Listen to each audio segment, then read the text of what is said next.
we're gonna do another behind the scenes episode of kind of what happens the race week leading up to the race, and we get these athletes like Matthew here in to chat with me and kind of get all those sound bites that you see on race coverage. So today we're gonna go ahead and do a little podcast with Matt first. Appreciate you coming on. Let's get to chatting. Of course, let's do it. Sweet. Well, I'm kind of excited. We've got some family members over here to keep you honest. Yeah. I just heard Mom, I think, say, tuck your wings in, Matt. Your wings, you got your suit on? I got my suit on, so. Yeah. So one of the things that people don't see is like you're coming down here. What do you actually do when you're here for an hour? Yeah, so, Ironman race week is definitely, you're balancing between doing your training, doing your recovery, and also doing media, and really making sure that you're able to engage with, all the fans out there and everything. And so this morning I had an interview, breakfast with Bob. Well, I guess this morning I woke up at like 5:30, came down, did a swim at 6:15. Then I had a breakfast with Bob interview at 8:30. And then now I'm here with the great Ironman crew. And we'll do a little interview here, a little podcast for 30 minutes or so, and then get some sound bites for the docuseries. And then as well, I'll go get in my full suit and everything, and they'll take some pretty cool pictures of me so that I look serious and like a professional. The hero shots. Yeah, right? exactly. Dude, how surreal is it? I mean, obviously we chatted a little bit in Nice last year, and we've seen you racing a bunch and at the top of the sport very quickly. But how surreal is it being here the first time since you were here as an age grouper?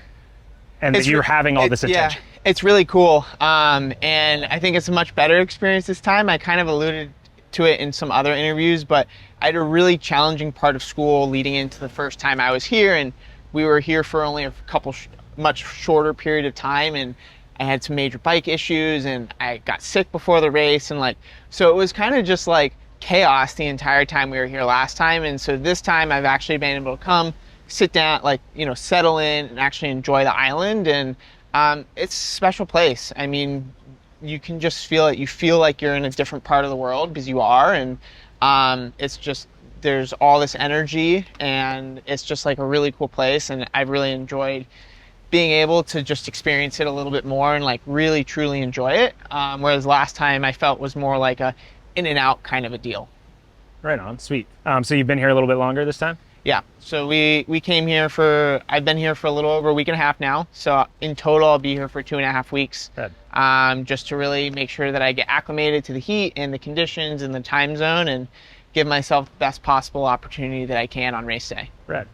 And you talk about that balance, maybe being not off balance, but more balanced the last time you were here towards schooling. Maybe tell people a little bit about the other part of your life that makes triathlon kind of your hobby to a certain extent. Yes. So I'm also a medical student at the Ohio State University College of Medicine, and that is what I will always identify with first, is being a medical student and a future physician. And so I've been balancing being a medical student and being a professional triathlete. And this year I've kind of taken a slightly different approach with medical school, in that I've taken some time off to focus more on research, which has given me flexibility to come out here for 2 weeks early, because I can do my research from anywhere in the world. And it's more about getting it done than specific tests and stuff like that. And so I've still had very, very heavy work schedule, and pretty much work 7 days a week, from sun up to sundown type of a deal. But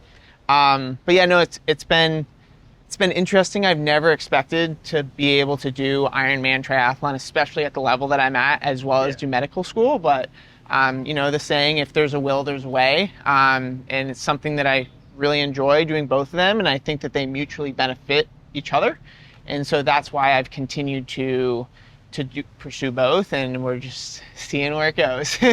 Dude, I mean, it's crazy. And I've never ever seen anybody take on a load like that and still be at the top of the sport. It's extraordinary. Do you think that I know for me, when I was racing and other athletes that went pro around the same time, when they went full-time pro, the stress and all those other things, and like maybe the day being so open was actually a detriment? Maybe they overdid it. Is there a part of you that thinks you wouldn't be the triathlete you are if you weren't in medical school? Yeah, I mean, I certainly think that like has crossed my mind, and I think that's been part of the reason why I've been more against, just really truly doing only triathlon, is because I think for me in particular, having other things to do is really valuable, because it enables me to not perseverate on a workout that didn't go super well, or, I'm what I call an optimizer, and I think if all I was doing was triathlon, I'd become incredibly like focused on making sure every little thing is perfect, and with the constraints of medical school I can't, and so I can't be 100% perfect every time, and so it's given me, I think, better perspective and better just appreciation for like getting what I can get done, and also just the importance of consistency. And in college we always talked about like athletes often had their best academic semesters when they were doing their sport, and they would have their worst academic semesters off season. And so, I mean, I've just kind of run with that, I think, to an extreme. and I think like having the constraints of training means that I have to be really focused when I study so I can get everything done and still sleep. And then also having the constraints of med school means that like, I can't spend 2 hours procrastinating before I do a workout. Like it's got to get done, otherwise it's not going to get done. That's that's super interesting to me. And it's, I mean, obviously, in my head I default call you an overachiever, right? But you're so nice that I'm not like bitter about it. Right? Normally I'm bitter about overachievers, but you bring up a point where like perfectionism can actually be a weakness in the sport of triathlon, right? Like how does that speak true to you? Well, I mean, I think especially in the Ironman distance, I don't think anyone ever has a perfect race. I mean, we've joked, like Taylor's joked about like, winning by 10, 12 minutes, and is like, I haven't had the perfect race yet, but she's not joking though. Yeah, no, she's very legitimate, and it's like, that's because something will always go wrong. Something will always go slightly out of plan, and even when you do super well, you can't execute a race to exactly the way you expect or exactly the way you hope. And so if you have a perfectionist attitude, you could focus on that, and that could take you down in a race. Whereas you need to have like a short memory, and like something happens, you fix it and you get on your way and you get going. And that's really the key to the sport. And that's kind of how every single day is for me. Because I almost always have a plan when I start each day. Like I have my calendar, I have my meetings or whatnot. Something inevitably always comes up that surpasses the priority of all those things, and like probably by 10 a.m. every day my entire schedule for the day has been completely thrown upside down, and have to adjust and figure out, okay, I'm going to fit this workout in here, or I'm going to get this done because so and so needs this here. And so just the constant adaptability, I think, is really important, and being a perfectionist can make that really hard to do. Yeah, and I think that's like something that everybody can learn from to a certain extent, right? Like I think if like you've learned to let it fall off your back or roll off your back, right? Like if there's a little nervous system response that's like upset every time something doesn't go the way you thought it was going to, that's going to build up at the end of the day. Right. And we see athletes all the time out here stressing about stuff. You're like, oh, whatever, like, it's going to be okay, right? Yep, exactly. And another thing too is like also recognizing that having a little bit of sympathetic nervous system activation is a good thing. Like a little bit of stress is good. It activates you, and it gets you a little bit more concentrated. And the key thing is making sure that doesn't overflow and become a negative instead of a positive. Yeah, no, super, super well said. And so on like a broader scale, this year you've kind of had to let some things roll off your back, right? Like, and if you were maybe focusing just on triathlon, it would probably be stressful. Tell us a little bit about kind of some of the setbacks you've had this year. Yeah, so from purely a triathlon standpoint, like I think the biggest thing was that I did have a little injury in May, kind of leading into Chattanooga 70.3, kind of mid-ish May. I ended up kind of feeling something in my left shin, and it didn't feel right, and ultimately ended up deciding to pull out of the race like the week before and get some scans done. And it turned out that I had what's called a stress reaction, which is a precursor to a stress fracture.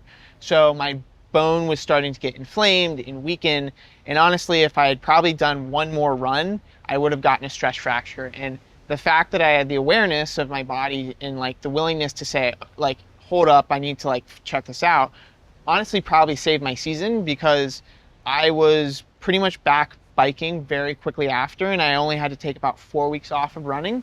Whereas if I had done that one more run and gotten a full stress fracture, it would have been 8 to 12 weeks of no running, and I wouldn't have been able to do Mont Tremblant 70.3, and I would have gone into Lake Placid with like 0 running at all. And so that was kind of the biggest thing. But during that time, it was just like, okay, well, I'm gonna focus on my bike a little bit more, and then also like get a little bit more research done, since I had a little bit more extra time on my hands now. So it provides some benefits in that regard. Yeah. Yeah, that's awesome. And then, so going into Placid, was your running training affected much or not really? It was. Yeah. I'm trying to think the longest run that we did into Placid, and I'm not really sure if I had logged more than one 13 or 14 mile run. Going into Tremblant in late June, the longest run I had done was like 45 minutes. In Placid, I had done probably maybe 2 or 3 runs over 10 miles. And so it was definitely not ideal, but you just kind of do it the best you can. And so the fact that I was able to run the way I was able to run at Lake Placid, we were really happy with, and I've been able to stay healthy since and get some good volume up leading into Kona. And so hopefully that will only mean good things come race day. Yeah, I mean, do you look at the history books at all in Placid? Like that race you had in Placid was bananas, and you ran at 2:46. Like back in the day, I remember when like guys were running like 2:55, and we're like, that's just insane. And that you didn't have like great run prep, and you ran a 2:46 and went with 7:57 or something. Yeah, that's crazy. Yeah, so I intentionally try really not to learn very much about the sport of triathlon. I think like it's the only thing you don't overachieve. Yeah. Okay. I try to stay as naive as possible. And I think that I try and learn a little bit about some of my competitors going into a race so that I kind of know what to expect. But almost every single race, there's a moment where I'm like, I have no idea who that is. Or like, right. And that's intentional because when I started the sport of triathlon 3 years ago, I'd come from pretty high level of swimming. I'd qualified for the U.S. Olympic trials, and I swam Division I in college. And honestly, I'd kind of gotten so wrapped up in like what everyone else was doing and comparing myself to other people that I found that was putting limits on my capabilities of like, oh, like if I want to be able to beat this person, I need to be able to do this in practice, or I need to be doing these things. And when I started triathlon, it was really, I never had the expectation of being where I'm at now. But I knew when I started that like I just wanted to do it for fun. Now it is a job technically, so that changes things a little bit. But I wanted it to be about just like going out, training, and like racing. And if there was ever a point where I didn't enjoy it, that I would leave the sport. And so a big part of that was making sure that I didn't understand what the top guys were doing. Because I didn't want to be like, oh, I'm so far away from them, or like, oh, wow, I'm like really close to that. I didn't want any of those comparisons, because I think like if you're comparing yourself to someone else, that sets a ceiling. Even if you're trying not to set a ceiling, if so-and-so does so many watts on the bike, you're trying to get that.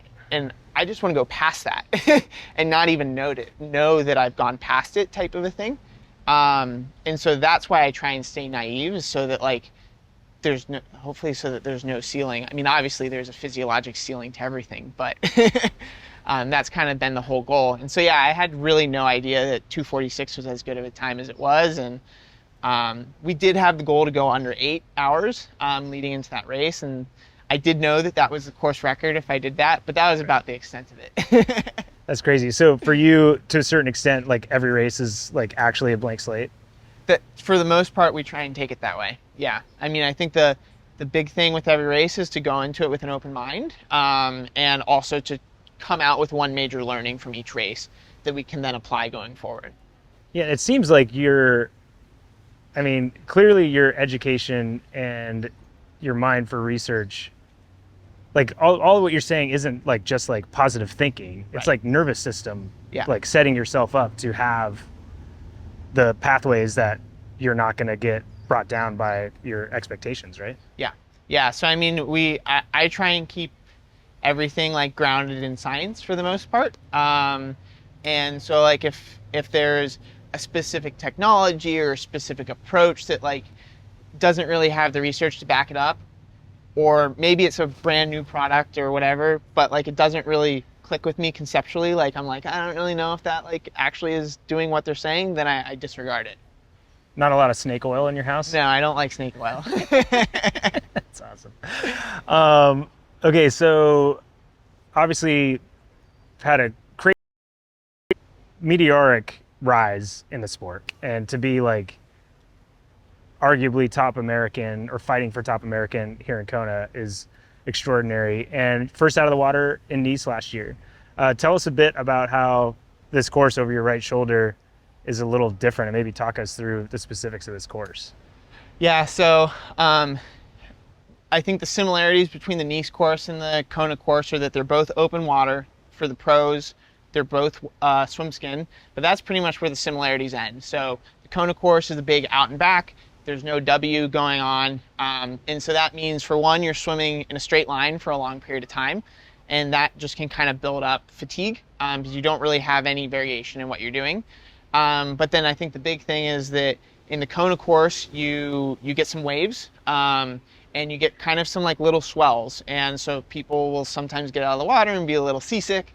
And it's also just more that you have to fight through. And so I think the Kona course is a little bit harder in that regard. And from what I remember 2 years ago, I think it's like the last 500 yards or so, you get a little bit of like back current almost. And so you almost have to accelerate a little bit almost going into the finish to make sure that you maintain speed getting into the end of the swim because of like where the currents are going and things like that. So there's definitely some like variations, and but I think both of the courses are really beautiful, and the Kona course in particular I think is the prettiest course you can do because it's crystal clear water.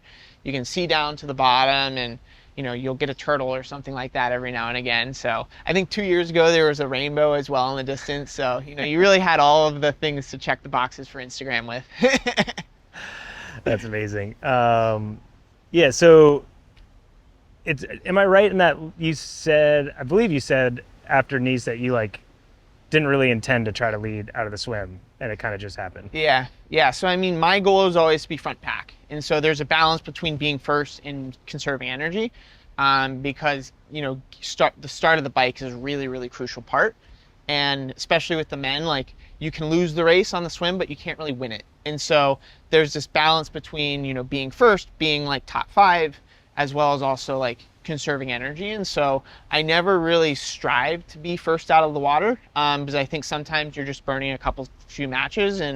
But Nice, I was really well positioned for the whole swim and just kind of got out of the water and took off to go to T1 and got across the timing mat first. So I'll definitely take it, and I'm not upset about it at all. That's amazing. And so tactically, I think the last time we were here, the group was like 20 plus, the front group. And that makes things maybe a little messy early on the bike. Yeah. So for someone that has the strength to maybe push the pace, is there tactics? And I know you said your goal is to be in that group, but is there any part of you that's like, yeah, this group being as small as possible is also helpful, or are you just swimming to be in the group?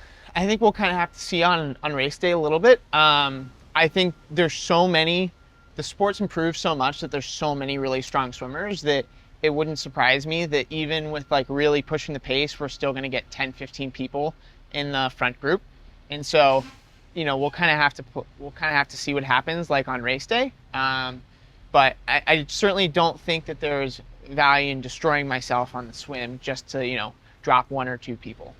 Yeah, and correct me if I'm wrong, but it seems like in the races and obviously field size is different, and you're not coming out of the water with 20 people and placid, but you're kind of just like, okay, here I go. I'm going to do what I do on the bike and see what happens. Yep. Is that change in a race like Kona where like there will be, and no disrespect obviously, but there will be people around you in that period of time. So what is that?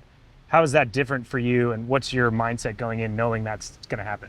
No, I'm super excited that there's going to be a bunch of other guys on the bike, and I'm hoping that will mean that like, well, one, I'm not alone for 7 hours, so that'll be nice. But also that we'll be able to kind of work off each other and really push the pace on the bike is my hope. But again, like we'll see on race day, but I certainly am not expecting to just disappear like I have on the other races. Everyone's just too good here. So, right. And so every race is a blank slate, mm-hmm. and it seems like you're pretty process driven, but like, do you have specific goals for the race on Saturday? So, we always never really try and set specific goals beyond the kind of execution-based goals that we have for the race. So those are always, mine, which is like front pack swim, then put a good bike where it's a combination of doing my own thing as well as kind of playing with the race dynamics, depending on what's going on, and then running the best run that I can. And I think in particular, the run is an area that I am really hoping to improve upon. I mean, I haven't run poorly in any regards, but I do think that there's still more to give on the run. And I think that like last year I had like pretty good run, but this year we really pushed the bike a lot more. And so I'm hoping that we can kind of put all the pieces together for a really, really good race and a really solid race throughout. And the other thing is like obviously finishing as high up in Kona as possible and hopefully being at the top American. And there's all these different like things that you can parse out, but also focusing on the greater pro series. So this will be my 4th race out of 5, and there's no more iron distance races after this. So in that regard, there's no room for failure, at least no major failure. and so I have to be aware of that. So there will be some calculations that like I'll have to make during the race of like, okay, like, depending on how I'm doing in place wise versus pro series, what risks I'm willing to take and stuff like that. So yeah, do you think at all though that can be a benefit, right? Like we're talking to athletes and it's like, oh, somebody's going up the road, you got to be patient. But when in the back of your mind it's like, okay, me walking isn't an option because then like, yeah, maybe you risk that right. if there is no pro series, but because of the pro series, there isn't that ability to risk it for as sure. much. Is that kind of a benefit going into this race? I think it can be. I mean, hopefully in an ideal situation, like my ultimate result and the pro series aligns like very nicely. But in the case where, some people are having phenomenal days or I'm not having my best day ever, it enables me to reframe and think about, okay, I need to focus on the pro series. My place in Kona is not going to be what I wanted, but like, let's just focus on the pro series and getting every second that I still can, because those points are really, really valuable. And, you spoke earlier about not noticing or trying to focus on what other people are doing, but I imagine it also can be exactly what you're saying, reframing, be like, do you know exactly how many minutes or points you are behind people, right? Like, will you look on race day and be like, oh, Barnaby's there, I need to make sure I finish in front of him? Yeah, I mean, there's like a little bit, but I don't really like over focus on it. I just kind of have an idea of like, yeah, these are the people that like I want to try and be ahead of or not. And we just kind of will go from there. But, it's again, for me, it's always focusing on the process to get there. I think is much more valuable than focusing on the absolute end result, because, you got to be in the moment, like in a race like this, because it's so hard. It's such a hard day. It's such a long day that if you think too far into the future, like it's just going to be negative for you. Totally. And what is it about Kona that is like way harder than everybody thinks it is? It's the elements. So Kona is incredibly challenging because the conditions are some of the toughest on earth. So, it's really humid, and on the bike there's often wind. There hasn't really been as much wind in the last couple of years, but I mean, there have been years where like, you're struggling just to stay on the bike because the wind is so bad. And the funny thing is that like we have a joke growing up that like my dad walked uphill to school both ways in the snow and whatnot, but that can actually kind of happen in Kona, where like you can have a headwind going out to Hawi and you can have a headwind at points coming back too, because the wind is so variable. And so that makes it challenging. And then like you've already worked so hard on the bike, and then you start the run, and it's a hilly course. I think a lot of people forget like how much elevation change there is, especially once you get out on the highway, and like it's hot, there's full sun, often there's no clouds, and like you're on black pavement and there's black lava rocks around you, and so you're just getting blasted with heat the whole time, and you have to make sure you don't overcook yourself. As a physician, is this a recommended activity? It's actually really funny. Like there are all these things that I think about. Like it's not just triathlon, but in sport in general. Like everyone's like, oh, sport's so healthy or whatnot. I'm like, there are a lot of things that I do that is definitely not healthy for my body and like might, cause issues down the road. But it's just kind of funny. Like from lactate to your core temperature, like there are all these things that if it was a different context, like a patient in a hospital, you'd like be sending in a team of 20 people like to like be like, what is going on? But like it's perfectly normal for us. So it's just like it's really funny. Dude, in my mind. That is super funny. I love that. Thank you. Dude, thank you so much for chatting with us. Appreciate it so much. Of course. He's already been giving me a little bit of input on my interview ability, but what I got out of it is I need to be harsher, come with the harder questions. But we got Sam Laidlow here. So you think I'm just too nice? I think most Americans are too nice, yeah. Then you can't differentiate what's real from what's not. That's fair. Because you just like gave me a hug and said, oh, you feel strong. And I was like, oh, come on. I've never said that in my life. Your lats are huge. I literally have like a tiny weight, a tiny upper body. What are you talking about? But just right here, the V. Oh, okay, yeah. Impressive. All right, well, I'm glad it feels nice in your hands, Matt. Does it feel nice in your hands? Where is this conversation going? I don't know. You said I needed to mix Can we talk about Hawaii? I'm trying. Yeah, no, I guess we can. Yeah, let's do that. We're in Hawaii. Dude, what's it like to be back in Kona for a world championship after your breakthrough second, and then now you've got a world championship under the belt?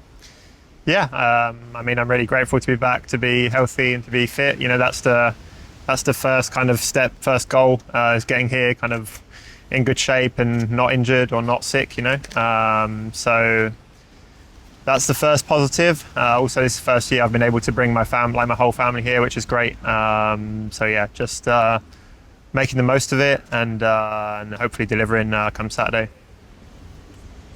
Yeah, I mean, a lot of people talk about family and the family being important, but like maybe they're being a bit American when they do it, right? Just always being positive. But like I feel that genuinely from you. Like that's always seems to be front of mind. Why is your family so important and like integral to your like triathlon life? Because I'm fully aware that if they weren't there, that I wouldn't have kind of pursued this career. I don't think I probably would have given up by the time I was 18 or 19. I came very close to quitting back then, and kind of they were the ones that kind of kept believing in the project. And they were the initial team. They were the initial people that I surrounded myself with who believed in me. And yeah, over time that team's grown, and now we're here with like quite a big team. And that's also something that I'm kind of trying to get used to. This is like the first race where it's not just kind of me and my dad rocking up, So yeah, it's a little bit different, and that comes with pressure. And for me, the biggest challenge this year is to kind of deal with that, because I've performed quite well, kind of when I wasn't expected, and kind of the pressure was low. But I've never performed as well as I should when kind of I've had a target on my back or believed that I could win. So that's my own challenge is really that this next weekend. Yeah. So last year in Nice, I guess when you say that, that's surprising to me, because you were second obviously in Kona and then in Nice. But did you feel like you didn't have a target on your back because I know you were sick like a week out? Like there wasn't that expectation from yourself, or you didn't feel like people expected it from you? Yeah, well, in the lead up to Nice, I had a pretty rough season. And again, I had COVID 3 weeks before, so I just really went into it kind of almost being happy with a top 10 and kind of changed my mindset. Because what really frustrated me last year was that I'd been much fitter early on in the season, and I kind of got to the World Champs, which was my A race, and I wasn't in the shape that I wanted to. And this year, I feel like we've built it up much better. I kind of had a slower start to the season, and this is like now I'm at my peak of this season anyway, and I would say I'm the fittest I've ever been. What I need to do now is make sure I translate that into the race, which is, again, another challenge. Yeah, and I mean, they say that it's life's harder on top, especially in like the athletic sense. How do you get around that? Like that's then a mental game, right? Like you're trying to convince yourself maybe that everybody isn't expecting this out of you, but you realize that like you have that expectation, maybe other people do. How do you find a comfortable place where you're not just like sitting in those expectations? I think I keep reminding myself that yes, it's Kona, and yes, it means a lot, but equally it is just another race, and that I'll have many more Konas. And I think that's one thing that I try to remind myself is that like I've already got a world title under my belt, and I believe that I can and will win this race one day, and whether it's this weekend or not, kind of that's just like part of my journey, and who knows, maybe I come 10th here and that's the best thing that could have happened to my career, so that's kind of the mindset that I'm going into it with. And also I don't, like, yes, I am the number one on paper, but I haven't had a great Ironman performance this year so far, and both Magnus and Christian have. So I think on paper they probably are the favourites, and I need to make sure that I deliver my A game if I want to win. Yeah. Is it? Do you allow yourself to like appreciate that it's kind of cool that like 2 years ago those guys let you off the road, but they wouldn't say that, and we know what that means. Like, you went off the road, they were hoping that you would come back easy, you didn't, and now you see those athletes actually, like, when you've seen these positions and stuff, right? Like, people are trying to make changes because they know that bar is raised, and like they're looking at you as to have been one of the people raising that bar. Is it cool for you to be in that new position where you're actually kind of changing how the best are approaching this race? Yeah, I don't think I'm kind of myself. I'm changing like how people are seeing the race. I think the sport is just evolving so fastly. I mean, whether it's equipment or the way we're training and the investment that's in it, I mean, there is more and more money in the sport, and that's great. But that also means that everyone's team is getting bigger and the input of everyone is kind of much higher. So the level is just insane. And I mean, I've been training on the course, and kind of if I do like a rep at Ironman kind of pace, I'll be going way faster than like what we were 2 years ago, so I'm confident that if we have the same conditions, like someone will be going under 4 hours on that bike course, and like it was only 4 or 5 years ago that like everyone was riding 4:15, and like suddenly now we found 15 minutes. So yeah, it'll be interesting to see. I hope we have well, on the one hand I hope we have really windy conditions, because that would kind of suit me, but on the other hand I would like to see a really fast bike time, and hope that whoever wins the race also gets the course record, because I believe that will be the case. I think it's going to take a 4-hour ride and 2:36 probably to win the race, like them combined. So you can either run a bit faster and ride bike a bit slower, but I think that it's going to be somewhere in that realm, as long as the conditions aren't too bad. Yeah. Is that nuts to you? Like, I mean, we had a production meeting a couple days ago, and we're talking about when the race is going to be done, and we're like, oh yeah, everybody, the top 10 will be done by, race starts at 6:20, they'll be done by 2 p.m. And I'm like, what? Like, that's like that quick. We had Langa go 7:52 not that long ago. Yeah. And it was 7:40 to win last year. And or 2 years ago, what was your time? 7:40. Yeah, 7:42, I think. 7:42. Yeah. Is that crazy to you how quickly that's jumped? I mean, yeah, the time itself isn't crazy, but I find it crazy to kind of the thing that I always remind myself is like, you put all this investment into the lead up of a race, and then you're like, I'm not sure if I can go through all this again, like I really hope this time it works out. And then either way, like, you find another source of motivation that makes you go another year. But I mean, this time I feel like I'm close to kind of maxing out like everything that I can do, and that's exciting. I mean, yeah, obviously there'll still be room for improvement year upon year. Next year I really want to focus on my run a lot more, make sure I'm competitive. At the moment I believe I can swim with the best people and ride with the best people, but I'm not the best runner, and that I need to make that step if I really want to kind of last in this sport, I think.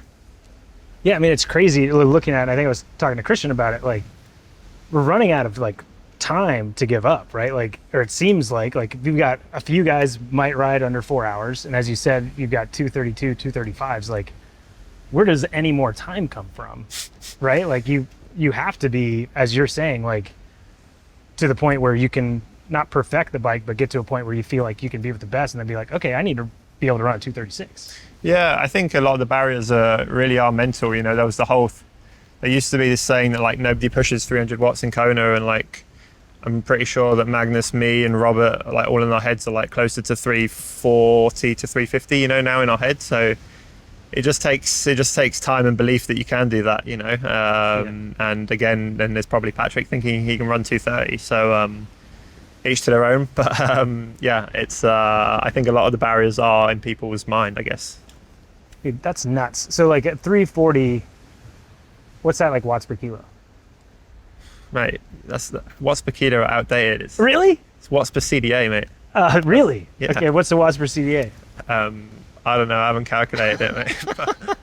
Well, I don't know. Yeah, to be honest, like weight on this course is very like Sure. It's not very important. It's yeah, as I said, like how many watts you can push compared to how area you are, and yeah, I mean, the course isn't like we're going to go probably close to 4 hours, and it really isn't like flat. You know, there's barely any flat on the course. No. You know, and it can be windy and stuff, so it's insane. I mean, I was in Victoria and Robert Callan rode 354 something over there. Yeah. And I mean, if you go around the course, like you'd be like, how the hell is that possible? Like it's insane the speeds we're getting up to. But it's great to see. It's great to see. I mean, I think the aerodynamic kind of aspect of it is everyone's putting a lot more kind of investment into it, and that's why the paces are getting faster. Well, that's what's crazy to me is that I hear what you're saying, and you know, I guess a boomer. I'm old school. I don't know. You know what everybody's doing these days, but like watts per kilo. In my quick math, you guys are like 1 watt per kilo more than the guys were 8 or 10 years ago, and you're clearly way more aerodynamic. So like what you all have been able to do as far as raising the game on the bike, all while still keeping 240s in your head on the marathon is just insane. Yeah, I mean, it was. I think fueling's obviously changed that aspect a lot. Now people are fueling a lot more. And I think when the Norwegians came along, to be honest, they opened their eyes to everyone as to what was possible, because they basically their theory was if you had enough calories and were strong enough, then there's no reason why you can't hold your threshold, you know, or just below your threshold. So, and all of the guys on the start list, like our threshold is higher than 350 watts, you know. So theoretically on paper, like it would be possible to ride like close to 400 watts, you know, but it's like, have you got the strength, and how many, like, can you get enough gels down you to make sure you can do that? So yeah, That's insane. Okay, I'm done nerding out. Well, I might get back to nerding out, I can't tell yet. Obviously you're a much more known quantity than you were 2 years ago. Do you allow that to affect your tactics, like as far as when you're going to try to put an effort in on this course to put others on the back foot? Or are you still like racing your race, or is racing your race even a thing anymore? I don't want to race any differently, you know. The main thing with me is that I really like when I think back to when I was a kid, I would wake up in the morning, if I had a triathlon race, like I would be like so excited and love it, you know. So I need to wake up with that feeling and just enjoy racing. You know, I remember last year in Nice or in Kona 2 years ago, the overwhelming feeling of me on the bike was just joy. You know, I was just happy to be out there and happy to be racing. And when I'm in that mindset, I can kind of express my full potential. As for tactics, it's obviously there's a lot of moving targets. And yeah, I need to prepare myself mentally for the same as I did last year, even though it did happen, but kind of go into the race thinking, well, I'm probably not going to come off the bike with a 6-minute lead, you know, because that situation is great, you know, but it's also very hard to get to. And again, I think Magnus didn't have his ride, kind of the ride he's capable of 2 years ago. And this year, I think Robert Callan is also a very, very strong rider. So yeah, I think the whole density of the riding's gone up. So I even think that like it'll be much closer. Like there won't be these huge gaps like there were kind of 2 years ago. And you back yourself in that situation coming off the bike with those two athletes, or maybe another couple, to be able to be, because running off of a hard bike is totally different, right? Like people are like, oh, they ride fast because they're fast riders. Like, no, you are like drilling yourself and your legs feel like hell. Do you feel like you have a leg up, no pun intended, on some other competitors to be able to have that low 240 run off of a hard bike? Yeah, I think this is the most confident I've been with my running. I kind of really put an emphasis on it for a solid 2 months, kind of before this last month of prep. And my last race, I I had a really solid run in Ibiza, and running kind of with short course guys that are very good runners. So I think that's definitely helped my confidence, knowing that, like, let's say I come off the bike with Christian. Christian's an amazing runner, but chances are if he's with me off the bike, he's also probably suffered more, on the bike. So yeah, my goal is to make Christian cramp. And, and then there's Magnus, obviously, and I think we're pretty similar running. So it'll be a great battle. Yeah, if that's the case, it comes down to the run. Right. And am I wrong in remembering last year you had calf injury, right, coming in, and it seems like you've got a more consistent running consistency over the last year, maybe some confidence from that?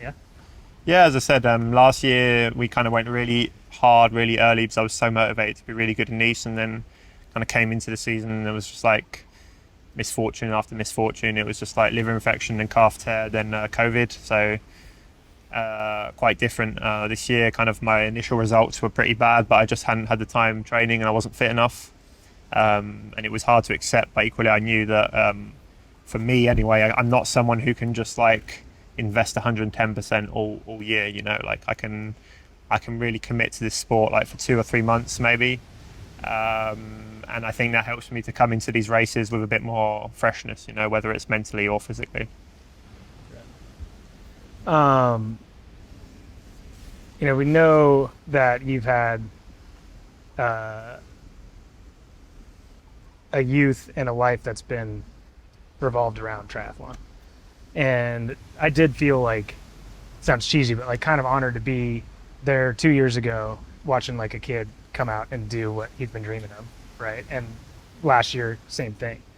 What is so different about Kona, and why is it so like more of like, it seems like more of a guttural like ambition for you, and like something like you just have to be here? Yeah, I think most kind of races that have value, races that have been around for a while, races that haven't changed. People want to win the Olympics, but it's been going forever. People want to win Paris-Roubaix in cycling because it's been there forever, and it's kind of the same here, And that's why I think it's really important that we do keep on racing here, and the fact that it's exactly the same course and all that. I mean, it just brings what's the word? I think every athlete has a massive respect for this race, and also it can be such a hard race. You can come here probably thinking you're the bee's knees and walk the marathon. So it's a very fine line, and if you're not kind of patient and don't respect the island, then it won't respect you. Yeah, well said. On that, like your first time racing it last year, it's got to be kind of crazy to be at the front when that's happening. But almost everybody out there expected you at some point on the run 2 years ago to fold, because you had that pressure from those athletes that had that expectation.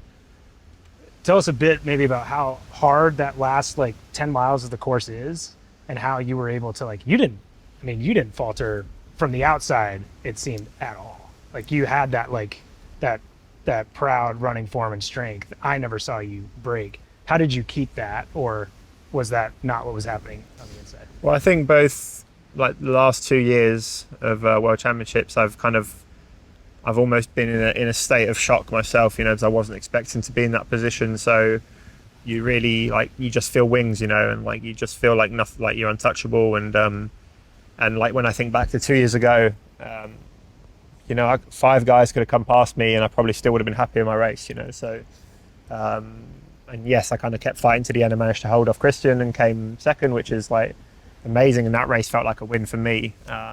So when you have a world title and a podium, it's hard to like at this time I won't be running along kind of being happy if 5 people come past me. So just trying to make sure I focus on everything that I can control.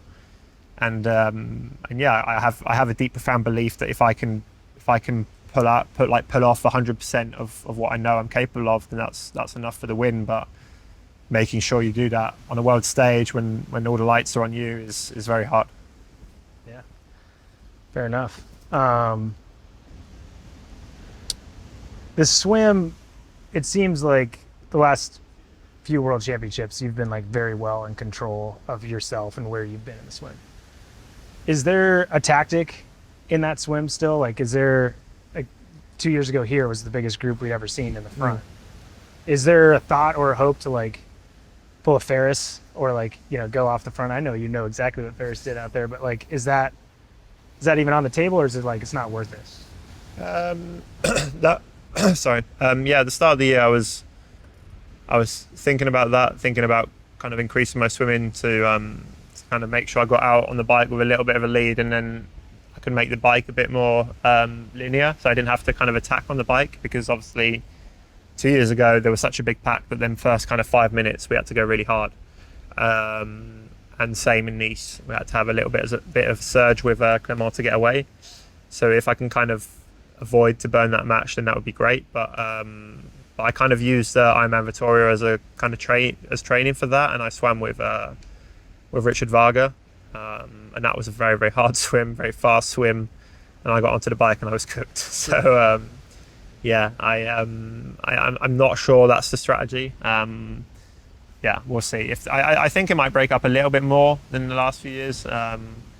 Maybe it's a little windier at this time of year, so it could like affect the sea a bit more, could be a bit more choppy. But we'll see, who knows.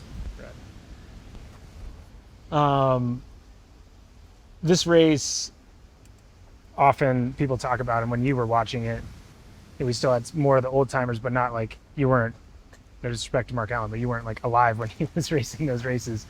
But there was always this like respect for the island and the spirit of the island and this X factor. Do you feel like there is an X factor to this race and this island that people can't see on TV unless they're out there experiencing it from themselves? And what is that, if you think there is? I think you can picture that X factor, as you said, even through TV. I mean, I grew up watching it and sleepless nights watching kind of people crumble on the Queen K out there, and that's what I loved about it. I loved that kind of last man standing kind of vibe that you got from the race. You know, I really felt like the toughest dude won the race, and that's what I love so much about this race. I think a lot of other races, the fastest guy wins, but this one it's more than just that. Awesome. Well, looking forward to watching you race and seeing who the last man standing is out there. Thanks. Hope you feel my lats after the race again. I hope so too. Cheers. Last victim for the podcast is Magnus. How we doing, man? Really good.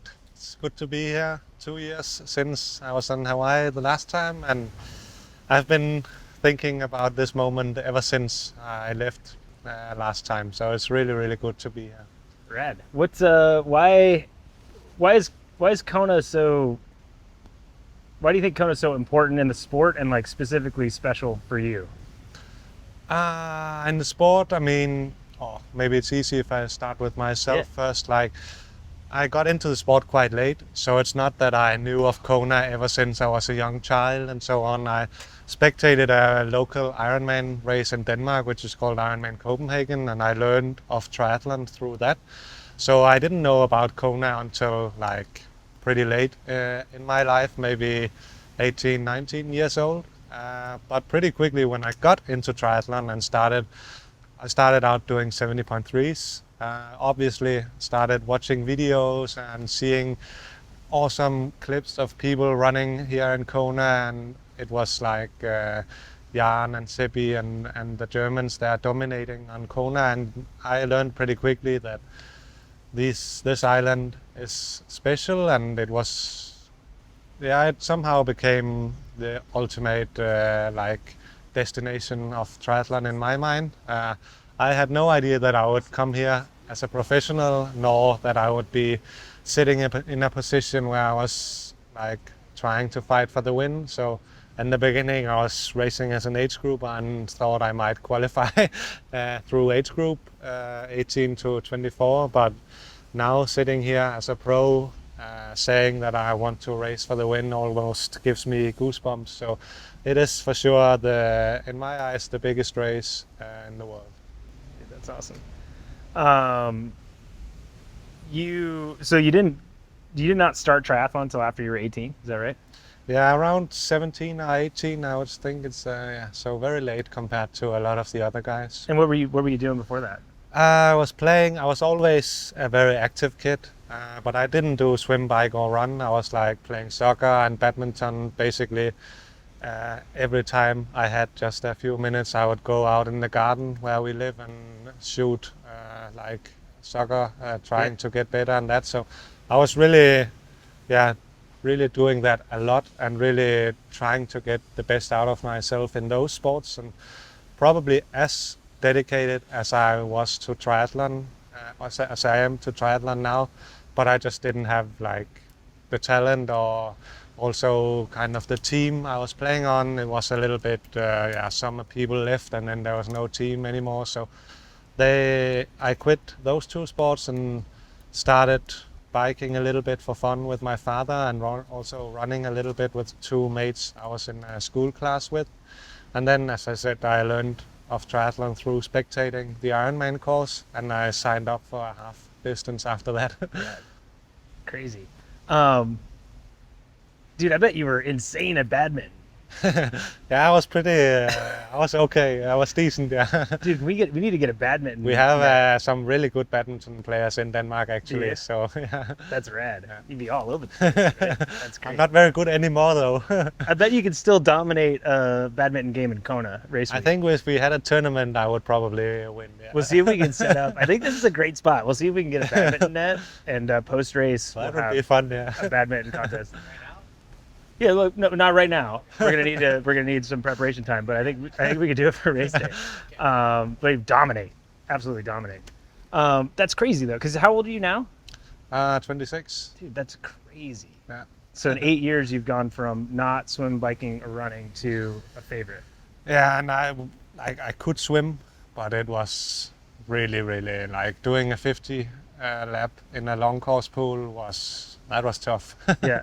So That's crazy. Did you have people around you, or were you like that helped you once you started getting going? or- no, so in the beginning it was I spectated the race and then I signed up, so it was like my own project of trying to complete one, and I didn't even think think about if I wanted to do more after that, but I really thought it was motivating and fun and inspiring, so I kept on doing it. And then in the beginning it was mainly myself, but then I started training with a little bit of like some different people I met along the way.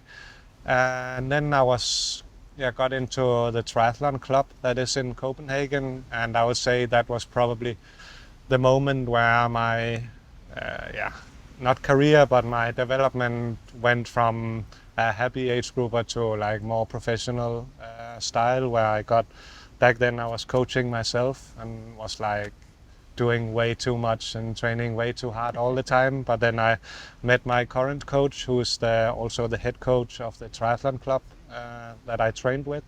And he is a former professional himself and has raced on Hawaii as a pro 2 times as well. So he really knew what it takes to be a professional. And then I met him and we started training under his advice. And from there on, my level basically just skyrocketed. It was, almost, it's quite crazy to see like the progression from year to year. And Yeah, does that give you a special confidence knowing that like if the race 2 years ago didn't go as you wanted, that like your progression is still at a point where you're going to continue to get better?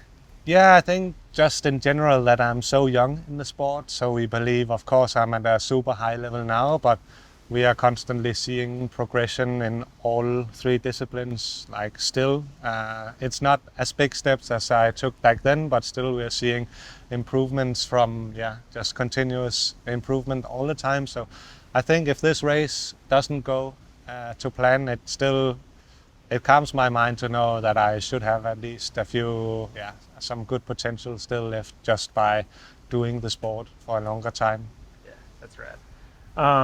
And obviously like your progression is unique, but it seems like the age next to the podium finishers results in the end is a lot younger than it used to be. What do you think it is about all y'all being able to like find what it takes to get to the top so early? I don't know really. So yeah, I'm really young in the sport, and some of the other young guys have been in the sport a long time, and there are also other examples like me that has come in quite late. So, but I think it's like natural that there will always be a change of the guard of older people that has dominated, and then some younger people coming up. And I think it's largely due to the older generation like Jan and Seppi and Patrick, who's also racing here, that the younger people like myself are doing well because we have seen and have been motivated and inspired by what they did and want to be better or reach their level. So we kind of just work hard for it and don't look back. That's awesome. So for world champs the last 2 times, and I didn't ever see you publicly say that you were disappointed with your race in Nice, but I know talking to you afterwards, and it was less you saying and me, like I could tell that you weren't your best self, right? But you never make excuses. No. But knowing that, like, are you excited for the possibility of having a day you know you're capable of at World Champs? Yeah, I feel like I have raced 2 World Championships now, and I feel like the first one here in Kona 2 years ago was a bit out of my control, but Nice last year, I was hoping to be able to challenge for the win, and Sam just destroyed us all. And that was a really, like, when you are beaten by someone that dominating, that really, because leading into the race, I was thinking I would be able to like hopefully beat him, but at least give him like race well within, very close to him. But he basically just took off from the beginning of the bike and never saw anyone else again. So that was really like hard for my self confidence probably. So I've been working really, really hard after that, and it's super motivating and exciting to know the shape I'm in now and how well everything has gone so far. So yeah, since Nice, I've basically been thinking about this race. I would say every day. So. And you think you're in a position, you've got the tools and you're in a position to win the race or put the performance you need to be at the top? Yeah, I think so. Yeah, I'm probably in the shape of my life, and obviously it's going to be difficult, but yeah, I would have to play up to my potential, and if I do that, I know I will be in a position to race for the win. I can't control if Sam has a day like he has had in Nice, but hopefully I've improved also since then. So yeah, I think it will be a very close race. The swim here in Kona is different than other races. You have had one experience. What was it harder than you thought it would be, and what makes this swim course so difficult? And that, like, to me, it seems like so disorienting. Like you want to, like people are like, oh, get on the group. You're like, I don't know where it is, right? Like, what is it that's so hard about it? Yeah, I think it's like if you look on the map, it's really simple, out and back pretty much, but it's the currents and the chop, and obviously no swim or no wetsuit for people that got into the sport without a swimming background like me is not ideal. So it's just a tough swim course because of those conditions. And also I think what like the course here in Kona is tough as well, the bike course and the run course, but what makes the races tough are always the people that are here. So if I race this course alone, it would probably be like, if I did it as a time trial, it wouldn't be as tough. But when you place all the strongest guys here in Kona on this course, then it just, it's carnage. Yeah, and like when you're in that moment, like tell us what that's like. I think people underestimate, like you're kind of in like a bar fight to a certain extent, right? Yeah, especially in the swim, it's like everyone has been tapering for this race, so everyone is fresh, and it's like the 50 or how many people we are, like probably the fittest guys on the planet, all lined up within 25 meters of each other, and we all want to get to that front pack, because getting in the front pack in Kona can really make your life easier later on in the day. So when the gun goes, everyone we are not no one is thinking, oh, this is an 8-hour day. Let's just get out to the first buoy or to the turnaround point as quick as possible, and then kind of deal with how much that has taken out of you later on, because it can make such a big difference to hit the front group. And do you think there's this is going to sound like a dumb question, and maybe it is a dumb question, but is there an advantage at all to not being in the front swim group when it comes to the early sections of the bike and not having to like be there when all the chaos is happening? Yeah, it's I would say for me, I would really like to be in the front group, but it's also I tell myself pride myself that I'm a strong biker. So, but for maybe people that are, because if you are in the front group after the swim, it's going to be extremely surgy on the bike in the beginning, and that can also take a lot out of you. So maybe if you are a little bit behind and can like bridge up slowly and not follow the attacks, and like with the group dynamics, accelerations or almost braking sometimes. So if you can like just do your own thing from behind. But I still think if you are, and also the way Sam has raced the last 2 World Championships, you need to be close, because he can, if he takes off and you're not there, then there's a chance you'll never see him again. So if you are racing for the win, I think it's important to be there. But if you are maybe racing a little bit more conservative, a podium, top 5, top 10, then I could see maybe it's a benefit just to do your own thing. But the win is very different than a top, like a 4th place, for instance. The win, you have to take some chances. You can't just play it safe all day. So giving Sam a head start isn't a good idea. Probably not, if he is as strong as he has been the past few editions. That's awesome. What would a dream race scenario be like for you? Is that you going alone, you riding with Sam for a bit, and then hanging out there on the front? What does that feel like? So I think for the swim, hopefully I will be in the back of the front pack.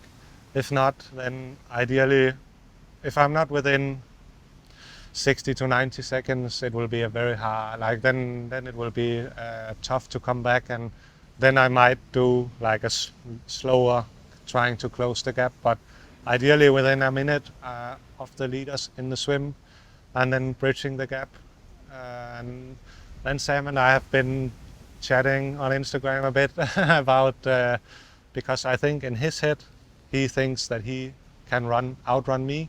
And in my head, I believe I'm the stronger runner of the 2 of us. So if we got away on the bike together, then we would both have an incentive to work hard, to kind of try to make a gap to Christian, first of all, and Patrick, of course. But Christian is probably going to be one of the big competitors as well. So if Sam and I could get away, I think we would both be willing to put a lot of work into the bike. And then we'll see who is the strongest runner of him and I. So I think that would probably be an ideal scenario. I love that. So for the record, you're a better runner than Sam. I think so, yeah. I love it. Is there though like a difference, like tell us about the difference of maybe going away on your own and the like, that there is like a camaraderie. If you're away with somebody else that you know is the fastest, like how much actual energy that gives you?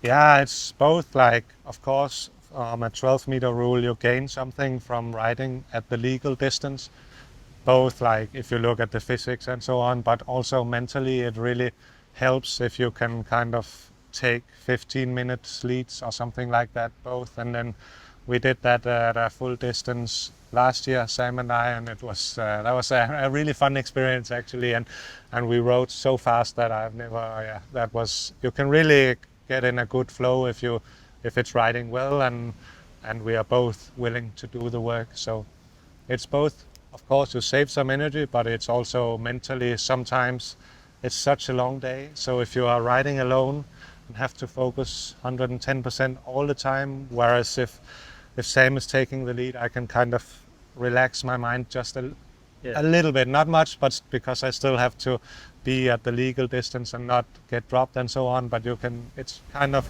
then he is taking charge of dictating the pace a little bit. And what what kind of a lead do you guys need on Christian or Patrick? Cool. I'm hoping myself to be able to run really fast. So maybe would be nice to have 3 minutes, maybe That's awesome. 2-3 minutes. Yeah. But if Christian, if you're watching, that's not that much. No, right? no. That's you got some good confidence in your run right now, yeah. Of course, I know he ran really well in Frankfurt, but I also think that was a very different race.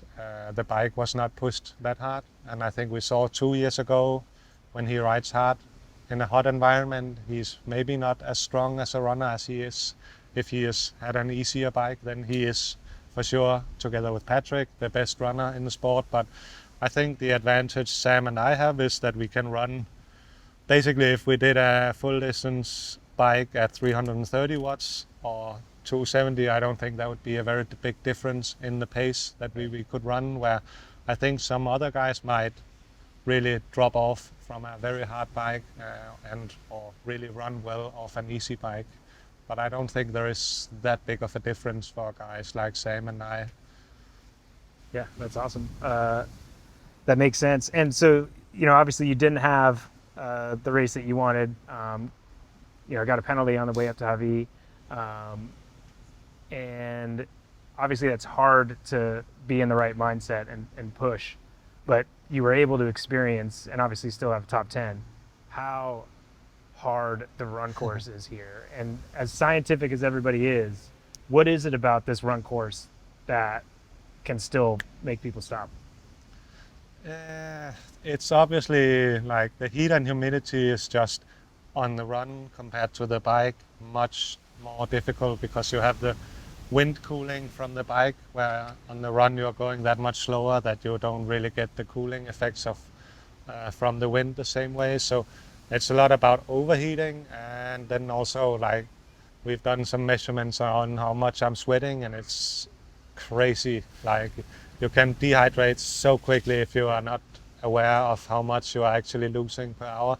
So you have to be really careful about cooling and also replacing the liquids that you are sweating out.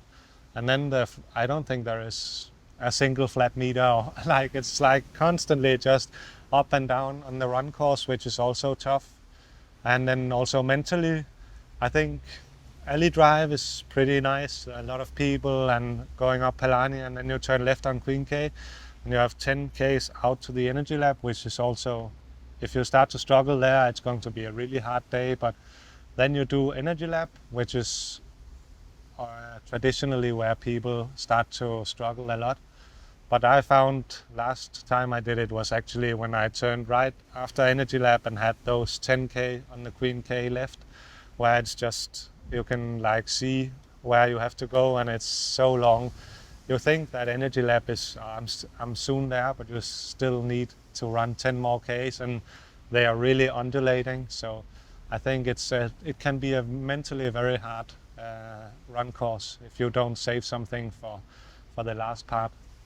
Yeah, is that maybe the hard part of it? And what gets people is that people think Elite drive is flat, Yeah. and that's where you have to hold yourself back because they have so much crowd. Yeah. And by the time you get up to the top of Palani, there's nobody else around, but that crowd has like made you overdo it, probably, right? It's like the contrast from running an Alihi drive, where the atmosphere and the noise and the drums is just like giving you wings, and then you turn up Palani, which is also really good atmosphere. But it's a steep hill, so you run way too fast because people are cheering you on, and then you turn left, and then you are basically on your own the rest of the run course, which the contrast from being in a crowded environment towards like nothing is quite big and can be challenging. I like to get out sometimes and be in a bit of my own headspace, so but it is really tough. There you go. Great chats with some of the contenders coming into the race this weekend. A little more behind the scenes than we've gotten in Kona before, and I super appreciate the opportunity to be able to share those chats with you. It's something we do every year, and we're King Cam's right behind me. We got the Kailua Bay. All the action from race week is here, and this is something that these athletes are used to doing every year, but first time we've been able to show that experience with you here in the Ironman Insider presented by Morton. But a lot more content coming at you. You know where to find it. And can't wait to bring more of these interviews to you on the next podcast.